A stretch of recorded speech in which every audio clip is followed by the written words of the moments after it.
লেগেছে। ওই গোয়াল টোয়াল যা আছে ওই জিনিসটা ওখানে থেকে সরিয়ে দেওয়া হোক। নেত্রী থেকে জানালে ওই তপন সর্দার হুমকানি দেয়, বলে সিরাজ শাহজাহানের কাছে জানিয়ে দেবো, এক্ষুনি তোমাদের মাথা খুলি উড়িয়ে দেবে, উমুক করবে, আমাদের এইসব হুমকানি দিয়ে চুপ করিয়ে দেয়। আইসিডিএস কেন্দ্র, যেখানে প্রথম পড়াশোনার পাঠ নিতে যায় খুদে শিশুর দল, যেখানে শিশু ও গর্ভবতী মহিলাদের পুষ্টিকর খাবার দেওয়ার কথা, তার গায়েই কিনা গোয়াল ঘর।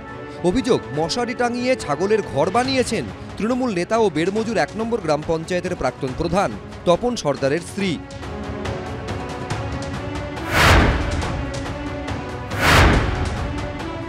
হুমকি দিত আমাদেরকে, আমরা বলতাম যে এখানে মানে পরিষ্কার রাখো, বলে আমার জায়গা, কিন্তু জায়গাটা কিন্তু ওনার না, কিন্তু সরকারি জায়গা, এরকম করে বলে ওই হাঁস মোড়ক সবকিছু বুঝতো, আমাদের কোনো কথা শুনতো না। আমাকে বললে আমাদেরকে উল্টো হুমকি দিত। পুলিশ কেন আমাদেরকে চুপ করতে বলছে? কিসের জন্য পুলিশ আমাদেরকে চুপ করতে বলছে? পুলিশ যেটা ন্যায্য বিচার সেটা কেন করছে না?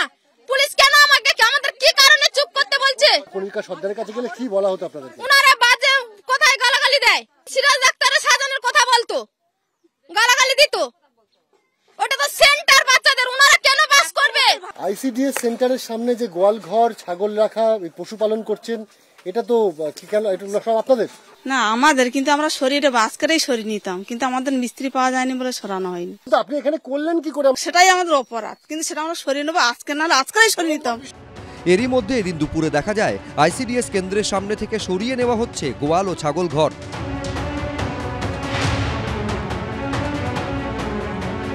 অন্যদিকে বেড়মজুর ১ নম্বর গ্রাম পঞ্চায়েতের আমিনীর মোড় এলাকায় একটি আস্ত আইসিডিএস কেন্দ্র দখল করে সেখানে বসবাসের অভিযোগ উঠেছে এক পরিবারের বিরুদ্ধে। বেড়মজুর ১ নম্বর গ্রাম পঞ্চায়েতের আমিনীর মোড়ের কাছে এই আইসিডিএস সেন্টারটি তৈরি হয়েছিল, কিন্তু সেই আইসিডিএস সেন্টার এখনো চালু হয়নি। এখানে বসবাস করছেন রহিম মোল্লা এবং তার পরিবার। আমার বলেছিল তুমি জায়গা দাও, তোমার রান্নার চাকরি দেওয়া হবে। আমার রান্নার চাকরি দিলে পঞ্চায়েত থেকে তোমাদের কিছু বলেনি? না, কেউ বাদে কোনোদিন কিছু বলেনি। কেন?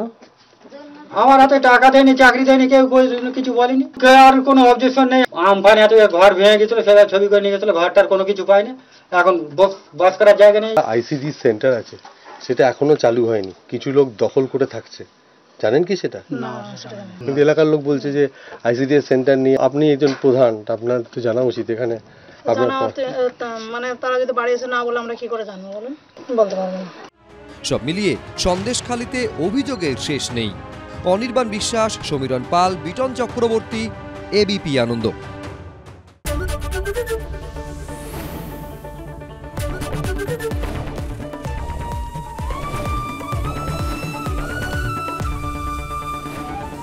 এবিপি আনন্দ, এগিয়ে থাকে, এগিয়ে রাখে।